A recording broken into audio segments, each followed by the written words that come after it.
the Supreme Court of the United States, which once again came out with a decision, this time 7-2, not unanimous, because, you know, that's also concerning in and of itself, demanding the halting of deportations of Venezuelan migrants in Texas. Now, will the Trump administration follow through on this order? What the language looks like within the order? These are things that matter. Now, the reason why I say that is because the previous unanimous decision, the Trump administration used as an opportunity to test the waters of I guess, legalese, saying, well, these guys did not want effectuation, they want facilitation. And if the demand from the Supreme Court is facilitation, we can kind of start the process of facilitation without actually facilitating the return of anyone that is falsely deported. We'll see what happens, but let's take a look for this new decision, and I'll talk about the old decisions as well. Hey, good morning, Gio. The Trump administration's battle with the courts is rapidly escalating. The Supreme Court is again weighing in on their deportation plans as Senator Chris Van Hollen fights for the release of a man who was mistakenly deported to that notorious prison in El Salvador. Overnight, in a temporary move, the Supreme Court blocking the deportation of Venezuelan migrants held in Texas under the Alien Enemies Act, a centuries-old law that provides little to no due process. The court ruling on an emergency appeal from the ACLU directing the administration to pause the deportations until further order of this court. The ACLU saying they're relieved and that these men were in imminent danger of spending their lives in a horrific foreign prison without ever having had the chance to go to court. This comes amid the showdown over Kilmar Abrego Garcia, a migrant who was mistakenly deported to the infamous CECOT prison in El Salvador. Senator Chris Van Hollen arriving back in the U.S., recounting their face-to-face meeting. He was traumatized by being at CECOT and fearful of many of the prisoners in other cell blocks. Van Hollen says Salvadoran officials gave Dude, the stuff that the right wing, the stuff that the right wing administration and right wing influencers have been doing surrounding this story unironically resembles like the stirring and the smear, the smear campaigns that like online lolcows engage in. It is kind of wild experiencing that as someone who both covers the news and has a more professional understanding of critical media analysis, and as someone who also routinely is the target of this like bottom of the barrel type like smear campaigns that initially were focused on, I don't know, random dark corners of the internet, like anonymous forums like on 4chan or the doxing forum, which I will not name. And now because of Twitter, because of the Twitter purchase by Elon Musk and the 4chanification of Twitter, that has totally made the American government behave in the exact same way. There are photoshopped images, for example. It's kind of crazy that the Nayib Bukele administration in El Salvador and the MAGA movement across the board is engaging in some of the craziest ways to just lie actively. This is the hand of the man that the Democrats should feel should be brought back to the United States because he's such a fine and innocent person. They said he's not a member of MS-13, even though he's got MS-13 tattooed on his knuckles. And two highly respected courts found that he was a member of MS-13, beat up his wife, etc. I was elected to take bad people out of the United States, among other things. I must be allowed to do my job, make America great again. This right here is so insane because, like, this is the worst, the fakest, most ridiculous Photoshop I have ever seen. I think they're trying to not say his fingers have MS-13 on it.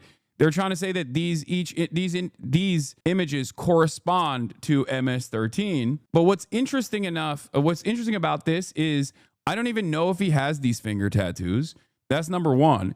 And number two, they were so not MS-13 that not a single one of these tattoos was initially brought up in the first police report or the subsequent deportation reports.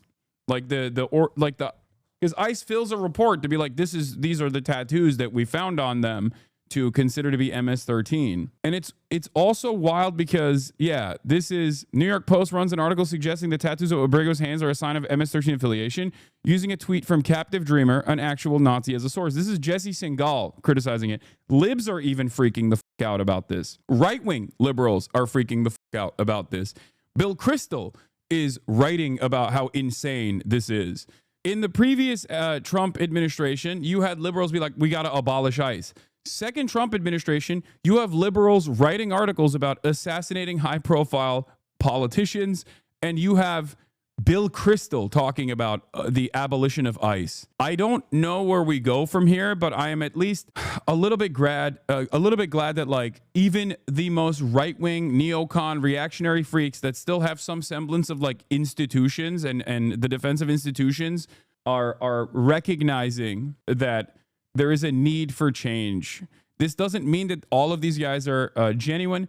This does not mean that these people are your allies right now, or they will remain your allies.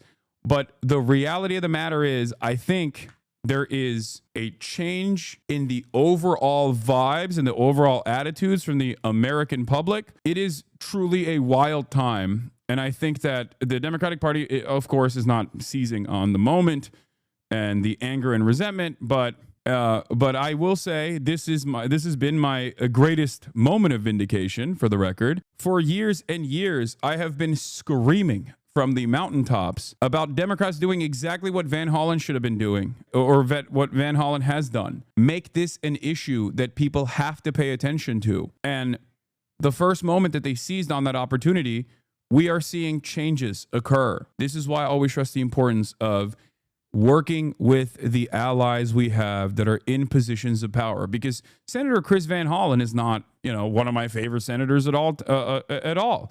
He is not close to me ideologically at all, but he did the right thing in the right moment. He actually moved beyond platitudes. And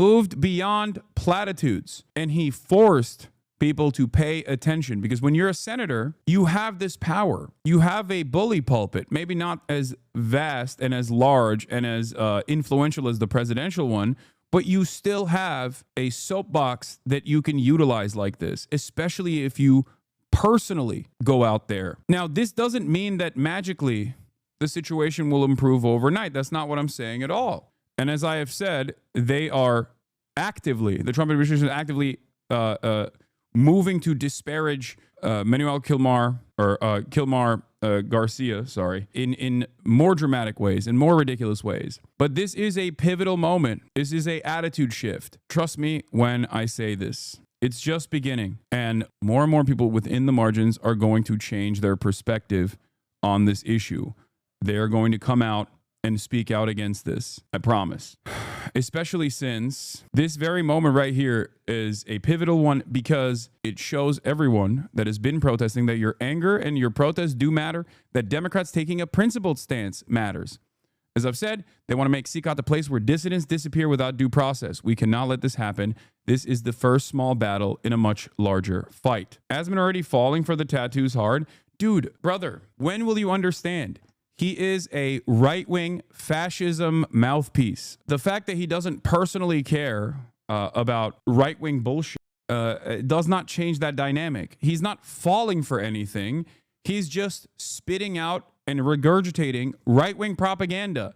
That's all it is. His personal goals, his personal ambition is clout and relevance. Not money, but just simply relevance. Okay? And he's getting quite a bit of that. He's getting a lot of love and he's getting a lot of relevance right now. But the way to achieve that is by just repeating whatever the right-wing dumb want to hear. It's not about being correct, while also demonstrating himself as an apolitical centrist who seemingly almost always finds himself suspiciously on the reactionary side of every issue. The Trump administration insists Abrego Garcia is a violent gang member. Yeah, okay. And I'm going to tell you some of the most insane things that these guys have done, both Nayib Bukele and also the Trump administration has done so far to lie about this dude. He's a first-year smart apprentice, sheet metal and transportation worker apprentice. Like, this dude is a union member. He's a union brother. He has an American citizen wife and an American citizen son with special needs. And the way that they are disparaging him in an effort to justify this deportation is instructive, because they want to be able to get away with swaying the public opinion at a time when there is finally some pushback. They also don't want to show that they will cave and capitulate to any kind of pushback, no matter what. Has the union made a statement on this? Yes, the union has made plenty of statements on this, of course. We need to make our voices heard. We're not red, we're not blue. We're the building trades, the backbone of America. We built a $5 billion, you want to build a $5 billion data center? Want more six-figure careers with health care, retirement, and no college debt? You don't call Elon Musk, you call us. North America's building trades unions. And yeah, that means all of us, including our brother, Smart Apprentice, Kilmar Arbrega Garcia, who we demand to be returned to us and his family now. Bring him home. His union was one of the first organizations that came out with a public statement. This is the opportunity not to celebrate, but instead to push even harder, as a matter of fact, to extend the conversation to the Mahmoud Khalil situation, to extend the conversation to Mosen, to extend the conversation to Rumeysa Öztürk. There are so many that are also being detained right now, falsely, illegally, for a violation that the government is engaging in, an egregious violation that the government is engaging in, that is a direct violation of the First Amendment, the most important one: freedom of speech, freedom of expression. And the government knows that these guys are simply being detained and possibly deported because of what they have done, what kind of exercising of the First Amendment they've engaged in, because they want this to be a way to open the conversation, a way to erode the First Amendment protections, first for non-citizens that are legal permanent residents, like documented immigrants that are on a pathway towards naturalization to begin with. Then they will move to recently naturalized citizens. Then they will inevitably move to natural-born citizens. Donald Trump is actively working on a deportation scheme for homegrown American natural-born U.S. citizens. I'm telling you right now, this is where it is headed. I have not been wrong so far, so heed my warnings. A lot of people are still kind of oblivious to the grand scheme here, the larger goals of this administration, which his family denies. He has no criminal convictions and they've provided no evidence. Van Hollen says the administration is blatantly defying the Supreme Court, which has ordered them to facilitate Abrego Garcia's release. Senator Van Hollen says that Abrego Garcia's case is about more than just one person. He says it's about protecting the constitutional rights and due process of every person who lives in America. Janae? All right, Selena Wang there in Washington. Thank you.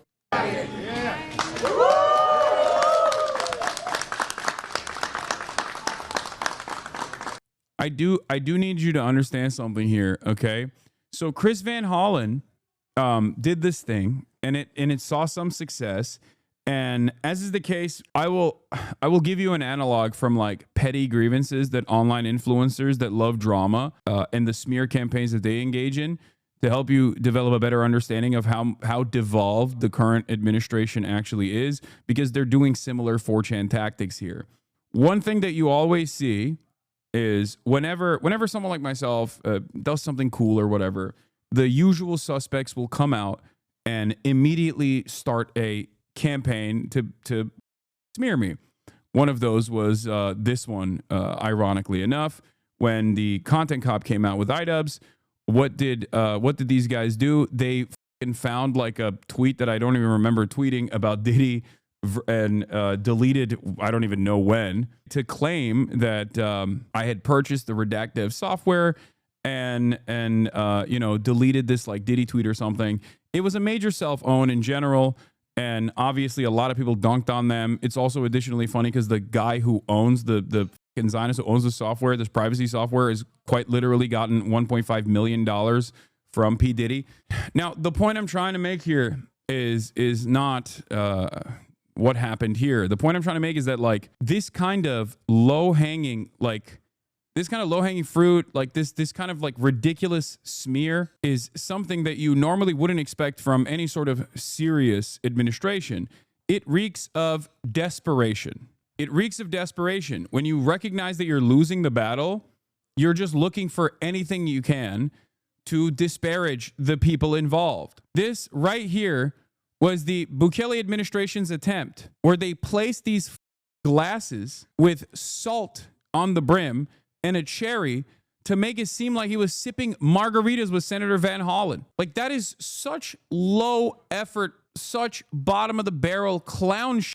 That was the first attempt to be like, see, he's having a great time. And you can see in his fake face, he's not having a great time. Like, look at him. Does this look like the face of a man who's having a fucking great time? The administration is behaving like a rabid sociopathic 4chan troll who never leaves the fucking basement. Then they moved on. They moved on from the drinks to his tattoos, or they turned around and showed a point from this conversation where Chris Van Hollen looks behind, thinking that Kilmar's wife is to his right instead of his left. They zoomed in on it to be like, oh, he doesn't even know who Kilmar's wife is. Like, that was insane. It's very effective. No, it's not. It's only effective if you find yourself duped by any number of different things and you don't focus up on the main problem. And the media, luckily, has not caved into this, okay? The media hasn't thus far given into this. One thing that they also did was bring up the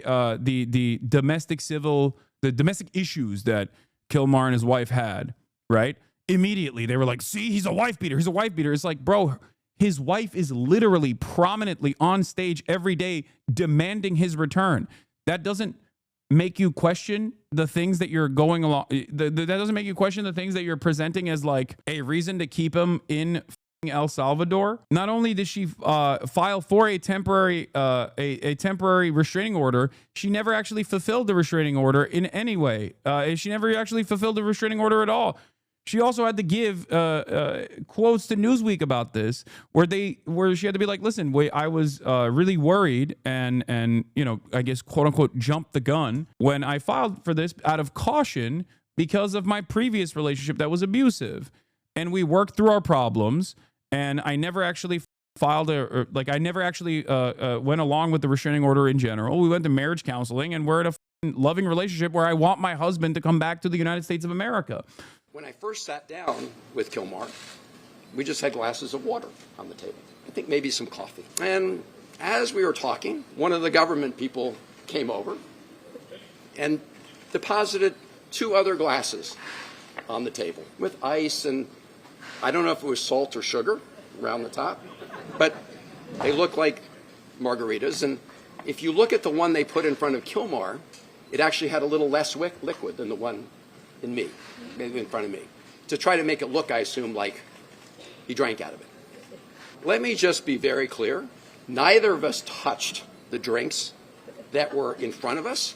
And if you want to play a little Sherlock Holmes, I'll tell you how you can know that. So if you look at the video or the picture I sent out from the beginning of our meeting, you'll see there are no glasses on the table. So you'll see in later videos they are on the table.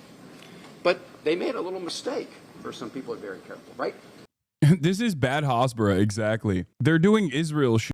That's what they're doing. It reminds me of a desperate but violent state that is actively trying to do anything and everything they can to disparage the people that they are torturing and those who demand an end to said torture. If you sip out of one of those glasses, some of whatever it was, salt or sugar. Additionally ironic because Nayib Bukele is Palestinian, by the way. I hate to recognize that and I hate to admit that, but he is probably the worst Palestinian on the planet, but would disappear. You would see a gap. Yeah, people don't know that Nayib Bukele is literally Palestinian. Nobody drank any margaritas or sugar water or whatever it is, but this is a lesson into the lengths that President Bukele will do to deceive people about what's going on. And it's also shows the lengths that the Trump administration and the president will go to, because when he was asked about a reporter about this, he just went along for the ride. So the White House and the president had been lying about this case from the beginning, from the Supreme Court to the... Yeah, look at this. Hey, Chris Van Hollen, I went ahead and changed your office plaque for you. Chris Van Hollen, senator from El Salvador. Oh my God, they're so stupid. That's the other thing. They're doing like a bunch of AI art to be like, oh, he wants to kiss and make out. He wants to make out with the MS-13 gang member. He wants to have gay sex with the MS-13 gang member. LOL. And these are like 65-year-old, 75-year-old adults, okay? No self-respect, no decency whatsoever. Called Jennifer to tell her that I had met with Kilmar.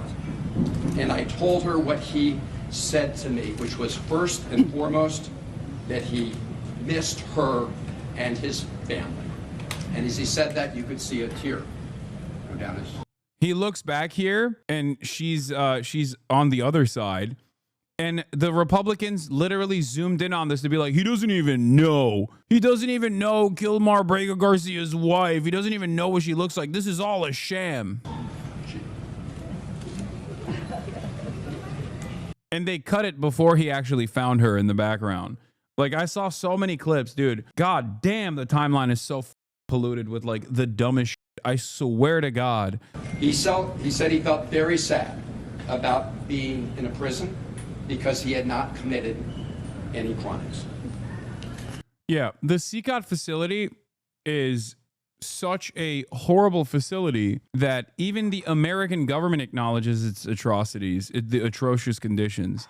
I would go so far as to say that the Trump administration is using CECOT specifically for that purpose as well, because it is a horrible, like it's a prison that has worse conditions than the American prisons. It is a concentration camp. And I have long detailed the exact reasons as to why this administration is using CECOT and this deportation regime to inevitably ship away anyone and everyone they claim to be a terrorist for exercising dissent, their First Amendment rights, and tackling all of those issues. They're using multiple different court battles at the same time and trying to see how far they can take this, basically stress testing the system and what remains of the institutional control, what remains of the separation of powers, in an effort to write new rules, create new precedents so they can legally, in air quotes, create this deportation regime. On the one hand, with the likes of Mahmoud Khalil, they're looking at basically taking away people's green card and legal permanent residency for the crime of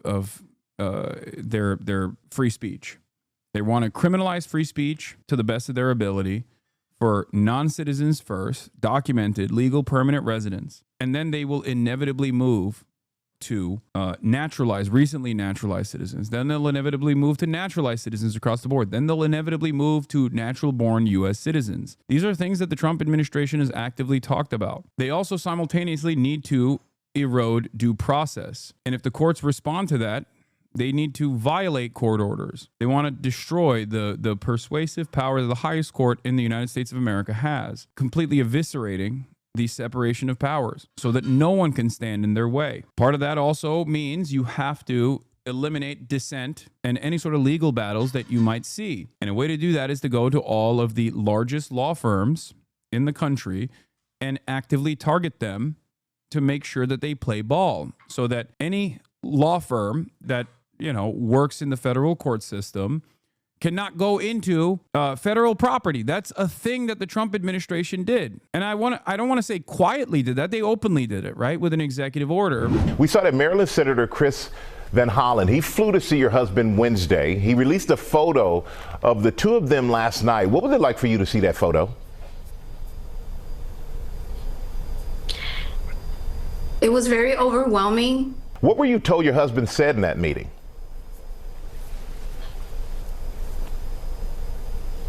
Can you repeat your question? I'm sorry. What were you told your husband said in that meeting?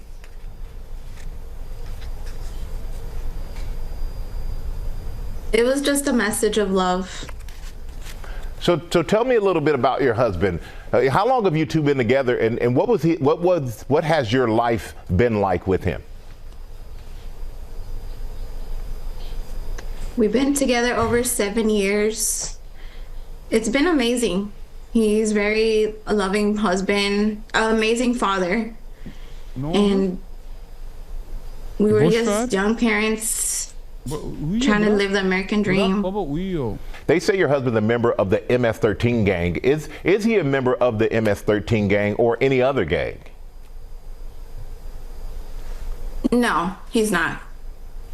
And I know this is a sensitive question, but I have to ask it. You did take out a temporary order of protection against your husband in 2021. Were you in fear of your husband?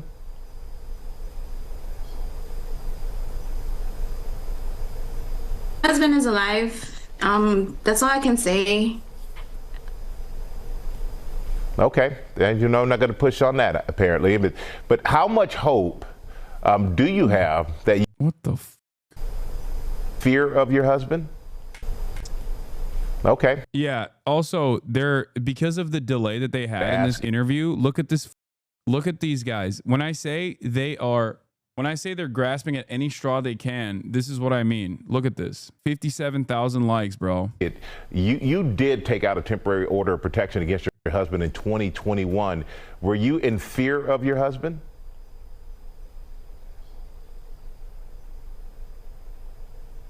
My husband is alive.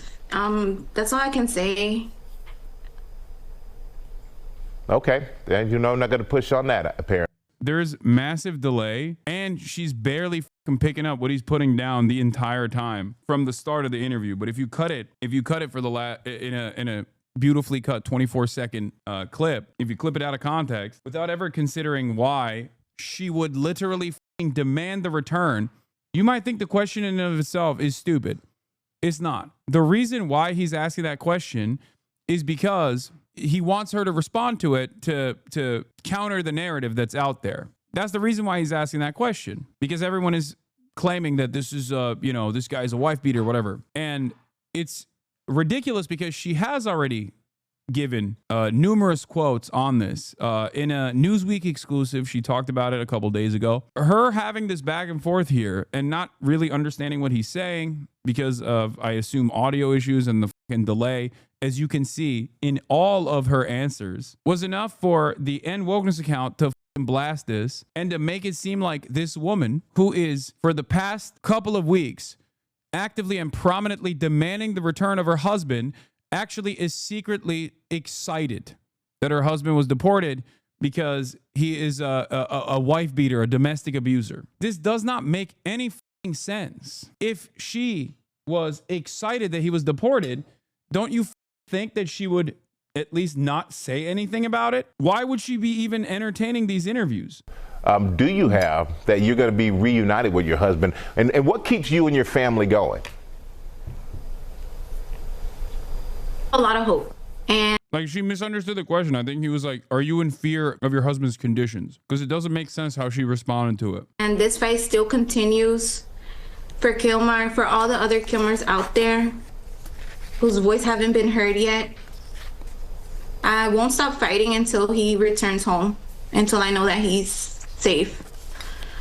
And if you could get your husband a message, what would you like to tell him right now? I would tell him that I love him, and I'm gonna still keep praying for him until he returns, and I will continue fighting the community. And she can't say she wasn't afraid because that would make her perjuring herself from back when she applied the protective order. No, she already has said that. And no, she wouldn't be perjuring herself at all. Here, I'll give you the Newsweek quote. Does anyone have it, chatter? Does any chatter have here, this is it. This is what I was talking about. Exclusive. Abrego Garcia's wife responds after a restraining order revealed. In an exclusive statement in Newsweek, Vasquez Sura responded to the DHS release of court filings. The documents included her 2021 request for a protective order in which she accused her husband of punching and scratching her, ripping her shirt, and leaving her bruised. Temporary order barred Abrego Garcia from contacting her and directed him not to harass or abuse her, according to the filings. This was in 2021. So why is she in 2025 demanding the return of this supposedly abusive person? Well, here's what the reasoning was. After surviving domestic abuse violence in a previous relationship, I acted out of caution following a disagreement with Kilmar by seeking a civil protective order in case things escalated. Things did not escalate, and I decided not to follow through with the civil court process. We were able to work through the situation privately as a family, including by going to counseling. Our marriage only grew stronger in the years that followed. No one is perfect, and no marriage is perfect, but that is not a justification for ICE's action of abducting him and deporting him to a country where he was supposed to be protected from removal. Kilmar has always been a loving partner and a father, and I will continue to stand by him and demand justice for him, the statement adds. So why is it that nobody cares about this and they're grasping at straws? It's because they want to create propaganda surrounding the issue. They want to basically fight on numerous fronts, flood the market with as much misinformation as possible so that they can justify the administration's actions after the fact.